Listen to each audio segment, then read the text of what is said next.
नमस्कार दोस्तों। अगर आप बैंक की तैयारी कर रहे हैं तो ध्यान रखिएगा, आपके लिए यहाँ पे बहुत ही अच्छा मौका है, क्योंकि बैंक ऑफ बड़ौदा और आईडीबीआई बैंक ने अपनी वैकेंसी अनाउंस कर दी है। ठीक है, बैंक ऑफ बड़ौदा में ध्यान रखिएगा 500 पद हैं, और आईडीबीआई बैंक में 676 मैनेजर की पोस्ट निकली हुई है। ठीक है, और दोनों ही बैंकों में अगर हम बात करें, ध्यान रखिएगा जनरल अवेयरनेस आपका पूछा जाएगा, जिसमें करंट बैंकिंग और फाइनेंशियल अवेयरनेस और इंडियन इकोनॉमी से संबंधित क्वेश्चन पूछे जाते हैं। तो अगर आप बैंक की तैयारी कर रहे हैं तो आपके लिए ध्यान रखिएगा, ये क्लास बहुत ही महत्वपूर्ण होने वाली है। ठीक है, आप चाहे वो आईबीपीएस आने वाले आईबीपीएस आरआरबी पीओ, या फिर आईबीपीएस पीओ की तैयारी कर रहे हो, या फिर क्लर्क की तैयारी कर रहे हो, ठीक है, सभी एग्जाम में यहाँ से क्वेश्चन पूछा जाएगा। और चैनल को अगर अभी तक आपने सब्सक्राइब नहीं किया तो चैनल को जा करके पहले सब्सक्राइब कर लीजिए, ताकि जो और बेल आइकन को प्रेस करिए, ताकि नोटिफिकेशन आपके पास समय समय पर पहुंचता रहे। ठीक है, क्लास को चलिए स्टार्ट करते हैं। पहला क्वेश्चन है, यहाँ पे ध्यान रखिएगा, बैंकिंग से ही संबंधित क्वेश्चन है, और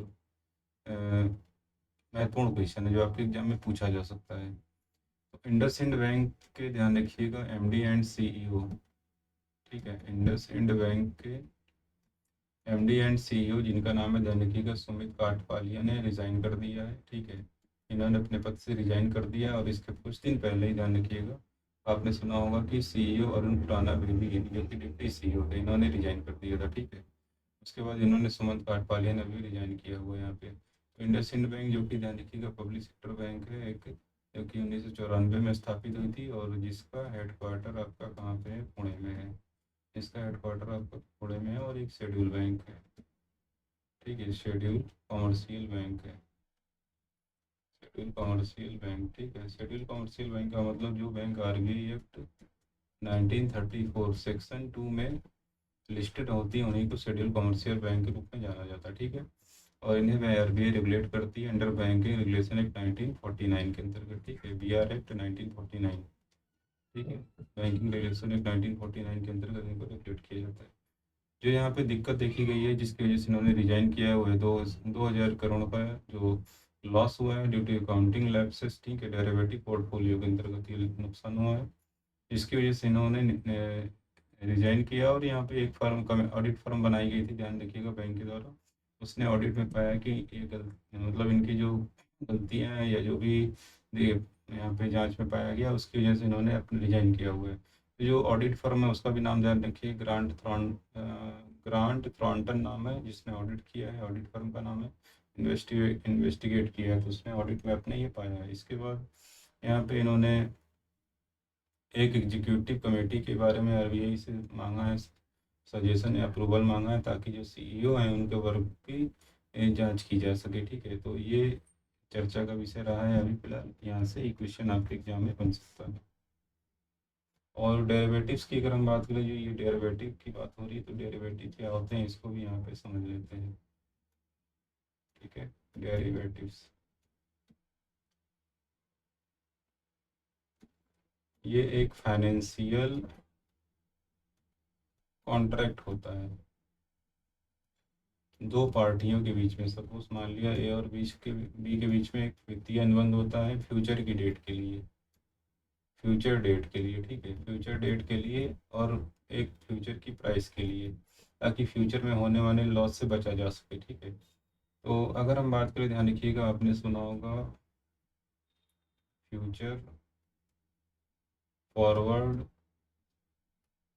ठीक है, ऑप्शन और स्वैप्स, ये चार टाइप के डेरिवेटिव्स के नाम भी आपने सुने होंगे। ठीक है, तो डेरिवेटिव्स फ्यूचर में होने वाले लॉस से बचने के लिए, ध्यान रखिएगा, किए गए समझौते होते हैं, एक तरीके के कॉन्ट्रैक्ट होते हैं, इसको समझौता ना बोल के कॉन्ट्रैक्ट बोलिएगा, ताकि फ्यूचर में होने वाले लॉस को कम किया जा सके। और ये चार टाइप के होते हैं, जैसा कि हमने बताया। ठीक है, उदाहरण के लिए अगर हम बात करें कि एक किसान फ्यूचर में उसे लग रहा है कि उससे उसके द्वारा उत्पादित जो फसल है, ठीक है, उसकी कीमत घट घट सकती है। तो अगर आज की डेट में वो किसी कंपनी के साथ ये समझौता करता है कि उसके द्वारा उत्पादित जो फसल है उसको 20 रुपये प्रति केजी के हिसाब से उस कंपनी खरीद लेगी। अब अगर फ्यूचर में अगर इसका प्राइस 18 रुपये हो जाता, तो वो अपने आप को सुरक्षित कर चुका पहले से, एक फॉरवर्ड कॉन्ट्रैक्ट के अंतर्गत, ठीक है। कंपनी अब क्या करेगी, चाहे बाजार में कीमत इसकी 18 हो, 16 हो, कुछ भी हो, लेकिन उसको 20 रुपये प्रति केजी के हिसाब से उसने बेचने का समझौता किया हुआ, तो उसको 20 रुपये मिलेगा। तो ये होता है आपका डेरिवेटिव्स कहने का मतलब, ठीक है। एक एग्जाम्पल के रूप में जैसे हमने यहाँ पे बताया। Who resign as MD and CEO of IndusInd bank in April 2025। फिलहाल ये अप्रैल की क्वेश्चन है, ठीक है, जो अभी हम पढ़ रहे हैं। तो क्योंकि पिछले 6 महीने क्वेश्चन पूछे जाते हैं तो बैंकिंग से संबंधित, इसलिए आपसे पूछा जा सकता है। उदय कोटक, संदीप बख्शी, सुमंत काटपालिया, रजनीश कुमार। तो सही आंसर हो जाएगा सुमंत काटपालिया, ठीक है। इसके बाद what was the estimated financial losses IndusInd bank suffer due to the accounting lapses. 500 crore, 2000 crore, 1000 crore, 5000 crore. तो इसका सही आंसर हो जाएगा 2000 करोड़। अभी जैसा कि जाना हमने। Which auditing firm was appointed by the IndusInd bank to investigate the discrepancies, ठीक है। इसका अर्थ होता है अनियमितता, ठीक है। मतलब ये जो अनियमितता पाई गई है बैंक में, इसके लिए कौन सी ऑडिट फर्म नियुक्त की गई, ठीक है। ड्यूलाइट, पीडब्ल्यूसी, ग्रांट थ्रॉन्टन, केपीएमजी, ठीक है। तो ग्रांट थ्रॉन्टन, ठीक है, अभी पढ़ा आपने। What portfolio was the centre of the accounting issues at IndusInd bank. Loan portfolio, derivative portfolio, housing finance portfolio, retail banking portfolio. तो right answer is derivative portfolio. इसके बाद एक क्वेश्चन और चर्चा के विषय को बना हुआ, ध्यान रखिएगा। RBI lead by the governor Sanjay Malhotra and deputy governor M Rajeshwar Rao, ठीक है। यहाँ पे राजेश्वर राव लिखा हुआ है। Meet the public account committee, PAC के साथ इनकी बैठक हुई है, ध्यान रखिएगा। चेयर्ड बाय द के सी वेणुगोपाल ऑन अप्रैल 29, नई दिल्ली में। पीएसी कमेटी, पीएसी कमेटी जिसमें कुल 22 सदस्य होते हैं, ठीक है। कितने सदस्य होते हैं, 22 सदस्य होते हैं। 15 लोकसभा से होते हैं और 7 होते हैं राज्यसभा से। तो इसका काम क्या होता है, ध्यान रखिएगा। पीएससी का जो काम होता है, ये संसद जो खर्च निर्धारित करती है, संसद द्वारा जो खर्चे निर्धारित किए जाते हैं, ठीक है। मतलब अलग अलग योजनाओं के लिए वो खर्च किए जाते होंगे। संसद में जो खर्चे डिसाइड किए जाते हैं, सरकार उसको कहाँ कहाँ कैसे खर्च करती है, तो उसकी एक तरीके से जांच के लिए, उसकी जांच के लिए कौन होता है, पीएससी, पब्लिक अकाउंट कमेटी होती है, ठीक है।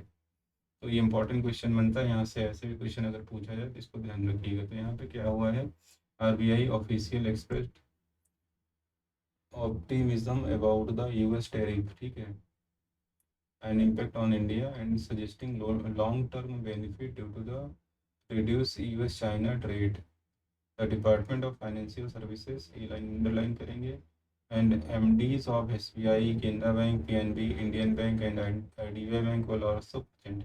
यहाँ के इन बैंकों के एमडी भी यहाँ पे प्रेजेंट, ध्यान रखिए। The main theme of the discussing was the banking reforms. सीधी सी बात है, यहाँ बैंकिंग रिफॉर्म्स के लिए पीएससी ने बैंकों के एमडीओ के साथ, ध्यान रखिएगा, मीटिंग करी है, ठीक है। तो एक पॉइंट यहाँ पे ये निकल के आता। दूसरा यहाँ पे ध्यान रखिएगा, दूसरा जो क्वेश्चन यहाँ पे निकल के आ रहा है, main department of financial services मतलब DFS in inform the committee that the banning of unregulated lending activity bill, देखो इसके नीचे भी अंडरलाइन करेंगे, may be introduce in the next parliament session to curb illegal public lending. देखो यहाँ पे इन्होंने क्या बोला है, डिपार्टमेंट ऑफ फाइनेंशियल सर्विसेज ने बोला है कि banning of unregulated lending activity के लिए, ध्यान रखिएगा, इन्होंने कहा है कि जो अगला जो संसद बैठेगी उसमें banning of unregulated lending activity bill को यहाँ पे लाया जाए, ठीक है। तो इसकी चर्चा यहाँ पे की गई है, ध्यान रखिएगा, इंट्रोड्यूस किया जाए। तो एक पॉइंट ये निकल के आता है, ठीक है। और बैंकिंग रिफॉर्म्स वाला ये निकल, मतलब बैंकिंग सुधार से ही संबंधित है ये। And PSC question DFS about the 8000 crore and recapitalisation of SBI in 2018, ठीक है। रिकैपिटलाइजेशन के अंतर्गत एसबीआई को पैसा दिया गया था, तो यहाँ पे इसके अंतर्गत ध्यान रखिएगा क्वेश्चन किया गया है। And department of financial services के द्वारा, ध्यान रखिए, पीएससी ने डिपार्टमेंट ऑफ फाइनेंशियल सर्विसेज से क्वेश्चन किया है, मतलब यहाँ पे, ठीक है। ये किस लिए कैश एसबीआई को जो दिया गया था रिकैपिटलाइजेशन के अंतर्गत 8000 crore, and despite no demand from the bank, bank से कोई डिमांड नहीं थी फिर भी ये पैसा दिया गया था, ठीक है। Appoint earlier flag by the CAG, ठीक है। इसके बाद यहाँ पे members raised concern about the lack of bank branches in the Naxal affected and north eastern states. यहाँ पे इन्होंने कहा कि नक्सल प्रभावित क्षेत्र और नॉर्थ ईस्टर्न स्टेट्स में ध्यान रखिएगा जो ब्रांचेस हैं बैंक की, ठीक है, वहाँ पे कमी है, उसके बारे में भी इन्होंने इस पर चर्चा करी है। An assurance was given to expand coverage within the 5 kilometre in 1 year, मतलब यहाँ पे 5 किलोमीटर पर ब्रांच ओपन करने की सलाह दी गई है इन 1 ईयर। तो किस किस एरियाज में, नक्सल अफेक्टेड एरियाज और नॉर्थ ईस्टर्न स्टेट्स में, तो ठीक है। यहाँ पे एक एक पॉइंट ये निकल के आता है, ठीक है, इसको भी देख लेंगे। एंड PSC ने कुछ और सजेशन दिया है, ध्यान रखिएगा। कैटेगराइजिंग डिफॉल्टर्स, डिफॉल्टर की लिस्ट कैटेगरी बनाइए। इसके बाद क्रिएटिंग अर्ली वार्निंग सिस्टम बनाइए and encouraging banks to act with an entrepreneurial mind set, ठीक है, नॉट अ ब्यूरोक्रेटिक वन, ठीक है। तो यहाँ पे जो ध्यान रखिएगा, एक 2-3 पॉइंट यहाँ पे जो मेन मेंशन है जो हमने बताया उस पर यहाँ पे ध्यान रखिएगा। और PSC ने इन 3 पॉइंट को जो मेंशन किया है ये भी आपसे पूछ सकता है, ठीक है। और PSC क्या है ये इसके बारे में हमने बता दिया है। DFS reported that non performing assets are declining. तो यहाँ पे ध्यान रखिएगा, डिपार्टमेंट ऑफ फाइनेंशियल सर्विसेज का है कि नॉन परफॉर्मिंग एसेट जो है उसमें कमी हो रही है। NPA नॉन परफॉर्मिंग एसेट्स का मतलब होता है ऐसी एसेट जिससे कोई अर्निंग नहीं हो रही है, ठीक है। मतलब अगर एक चीज़ ध्यान रखिएगा, 90 दिन तक बैंक के द्वारा दिया गया जो लोन है, ठीक है, अगर उससे कोई अर्निंग नहीं हो रही, ठीक है, प्रिंसिपल और इंटरेस्ट नहीं मिल रहा, ध्यान रखिएगा, इससे बैंक की कोई अर्निंग नहीं हो रही तो उसको NPA कहा जाता है। क्या कहा जाता है? NPA, नॉन परफॉर्मिंग एसेट्स, मतलब any asset that is not giving profit to the bank, मतलब कोई ऐसी एसेट जो बैंक को प्रॉफिट नहीं दे रही तो वो क्या होगी? NPA ही होती है। बहुत इंपॉर्टेंट क्वेश्चन होता है ये, बैंक एग्जाम में बहुत बार पूछा गया है यहाँ से क्वेश्चन। तो ये था कुछ पॉइंट यहाँ से जहाँ से आपके एग्जाम में क्वेश्चन बन सकते हैं। अब यहाँ पे कुछ बात करें अगर क्वेश्चन की, who was the current governor of the Reserve Bank of India as mention in the article? Shaktikanta Das, Rajeshwar Rao, K C Venugopal, Sanjay Malhotra, ठीक है। तो आपसे यहाँ पे क्वेश्चन ऐसे पूछे जाएंगे, इसको आप ध्यान में रखेंगे। राजेश्वर राव तो डिप्टी गवर्नर, ध्यान रखिएगा। केसी वेणुगोपाल ने अध्यक्षता करी PSC कमेटी की। शक्तिकांत दास रिटायर हो चुके हैं, तो यहाँ पे मेन है आपका संजय मल्होत्रा, ठीक है, ये आपका सही हो जाएगा। इसके बाद अगला क्वेश्चन देखते हैं। तो which parliamentary committee meet with the RBI and DFS to discuss banking reforms? Estimates committee, standing committee on finance, public account committee, committee on economic affairs. तो इसको फिलहाल आपने पढ़ा है, ठीक है। तो इसका आंसर जैसे कि पब्लिक अकाउंट कमेटी PAC, इसमें कुल 22 सदस्य होते हैं, ठीक है। तो ये ऑडिट करता है, इसके बारे में हमने बता दिया, ठीक है। इसका आंसर फिलहाल यहाँ पे दिया गया है, इसको देख लेंगे आप लोग। अगला क्वेश्चन है, what bill is propose to regulate unauthorised lending activities? Illegal lending control bill, financial regulation act, banning of unregulated lending activity bill, public lending regulation act. तो अभी आपने पढ़ा है कि जो पार्लियामेंट की अगली बैठक होगी उसमें ये कहा गया है कि इस बिल को लाया जाए, ठीक है, इंट्रोड्यूस किया जाए, banning of unregulated lending activities bill. अगला क्वेश्चन निकल के आता है, NPCI से संबंधित है, national payment corporation of India, ठीक है, issue to circular aimed at reducing API response times, ठीक है। पहली बात तो NPCI की अगर हम बात करें, ध्यान रखिएगा, NPCI एक अम्ब्रेला ऑर्गेनाइजेशन है, ठीक है। इसके अंतर्गत जितने भी ऑनलाइन पेमेंट होते हैं, ध्यान रखिएगा, जितने भी पेमेंट से संबंधित एक्टिविटी होती है वो किसके अंतर्गत होती है, किसकी निगरानी में होती है भारत में अगर हम बात करें, तो वो है आपका NPCI। और आपसे पूछे, ठीक है, हम ऑनलाइन पेमेंट से संबंधित एज ए अम्ब्रेला ऑर्गेनाइजेशन कौन सी संस्था काम करती है, तो आप ध्यान रखिएगा वो है NPCI, ठीक है। इसमें कोई गलती नहीं होनी चाहिए, इससे संबंधित इंपॉर्टेंट क्वेश्चन है। और NPCI ध्यान रखिएगा, इसकी स्थापना जो की गई थी 2008 में की गई थी, ठीक है। NPCI की स्थापना की गई, इसको यहाँ पे आप लोग ध्यान रखिएगा। और अगर आपसे पूछे यहाँ पे एनपीसीआई को ओन कौन करता है, तो यहाँ पे ध्यान रखिएगा, इसको गवर्नमेंट ओन करती है, ठीक है। ओनर कौन है इसकी? गवर्नमेंट। तो ये भी क्वेश्चन यहाँ पे ध्यान रखेंगे आप लोग। अब यहाँ पे बात की जा रही है, ध्यान रखिएगा, एपीआई। एपीआई का मतलब होता है एप्लीकेशन प्रोग्रामिंग इंटरफेस। इसका मतलब होता है application programming interface. Preventing misuse over use of application programming interface. ध्यान रखिएगा, जो ऐप वगैरह होते हैं उसमें जो प्रोग्रामिंग की जाती है, ध्यान रखिएगा, उसमें कुछ जगह जो मिसयूज हो रहा है उसी की यहाँ पे बात की जा रही है, इन यूपीआई, यूनिफाइड पेमेंट इंटरफेस के अंतर्गत, ठीक है। अब यहाँ पे क्या क्या सुझाव और पॉइंट रखे गए हैं उसको देख लेते हैं। These steps are main to reduce system slow down and outage due to excessive API calls key deadlines June 16 is the deadline for bank to implement the changes. क्या क्या चेंजेस यहाँ पे हैं? एपीआई रिस्पॉन्स टाइम रिडक्शन कहा गया, check transaction state from 30 second से इसको किया गया है 10 सेकेंड, ठीक है। एक ये चेंजेस किया गया है।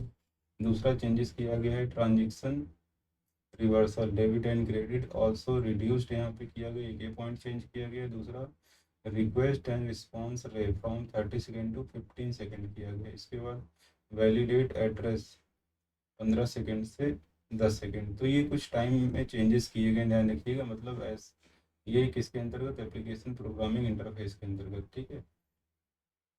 New limit to prevent misuse, bank can only initiate 3 check transaction status, ठीक है। एक ये पॉइंट यहाँ पे इम्पोर्टेंट है, and APIs in the first 2 hours of payment, ठीक है। इसके बाद the first check must be after 90 second and reduce to 45 to 60 second in revise guidelines, ठीक।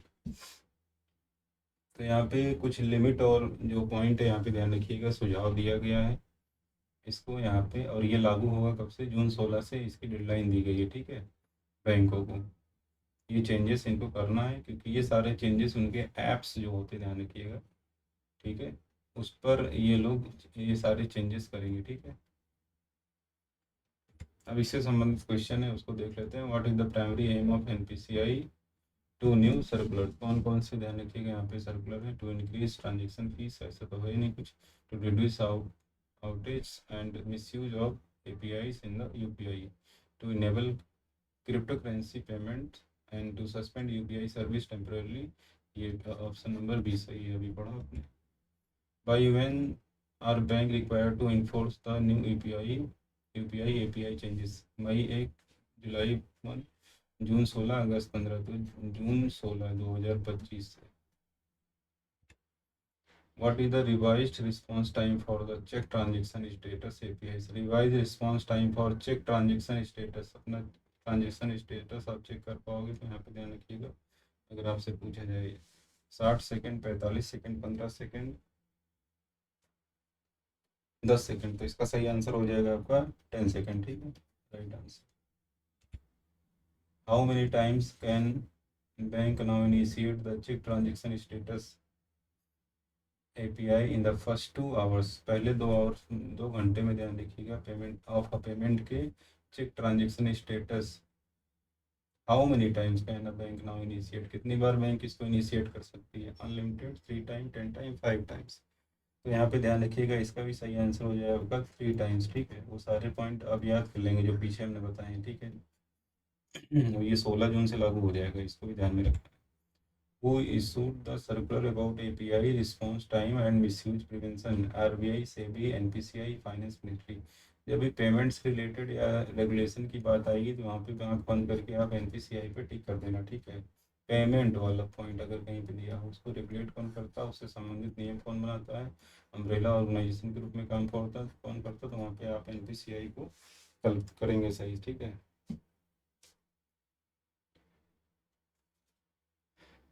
इसके बाद एक क्वेश्चन और यहाँ पे, अमेजन का एक प्रोजेक्ट ध्यान रखिएगा के ऊपर launch its first batch of production satellite into low earth orbit. तो यहाँ पे ध्यान रखिएगा, अमेजन इस फील्ड में काम कर रहा है, ध्यान रखिएगा, जहाँ पे वो अपने सैटेलाइट को लॉन्च कर रहा है, ठीक है। कौन? अमेजन कंपनी, ठीक है। तो इसका जो प्रोजेक्ट है उसका नाम है के ऊपर, ठीक है।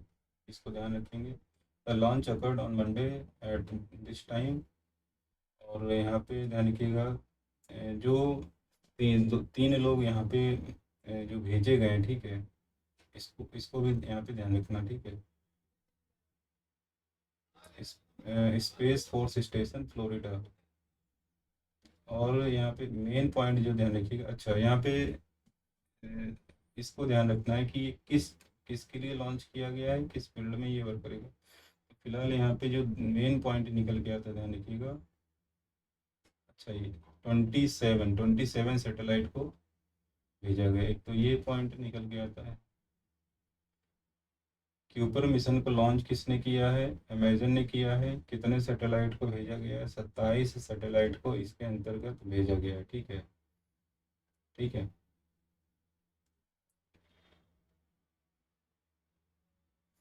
और इसने जो प्रोजेक्ट के ऊपर है, ध्यान रखिएगा, plan to deploy over 3200 satellite to create a global broadband internet network. ये किसके लिए, ध्यान रखिएगा, इंटरनेट नेटवर्क के लिए, aiming to provide fast and affordable internet world wide, ठीक है।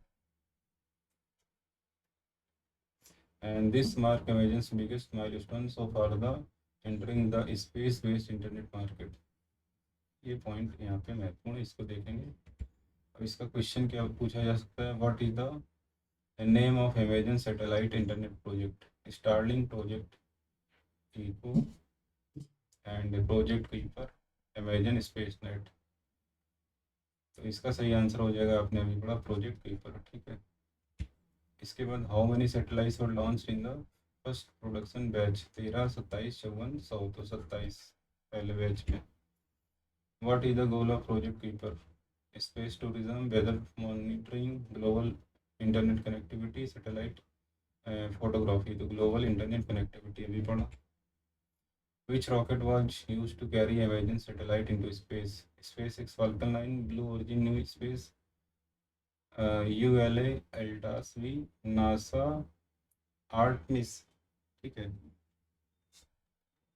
तो इसका जो सही आंसर हो जाएगा आपका ULA Atlas V, ULA Atlas V, ठीक है।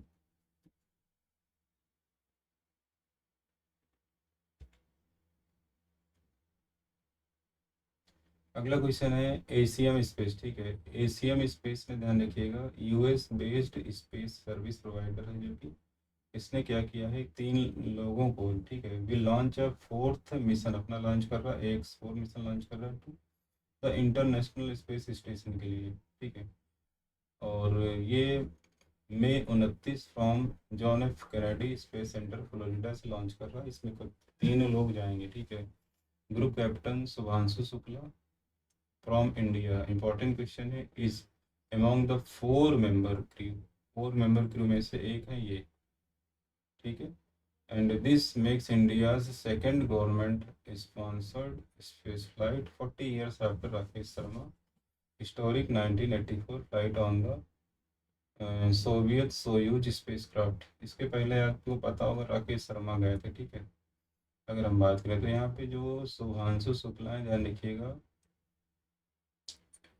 इंडिया के second government sponsored space flight के द्वारा, ध्यान रखिएगा, यहाँ पे ऐसे भारतीय हैं जो इसके अंतर्गत जाएंगे। इसके अलावा यहाँ पे 2 लोग और जा रहे हैं, ध्यान रखिएगा, जिनका नाम है स्लावोस उजनास्की, ठीक है। एक ये व्यक्ति हैं, ठीक है, और ये कहाँ के हैं, सेकंड पोलिश एस्ट्रोनॉट, ये पोलैंड के हैं, ठीक है।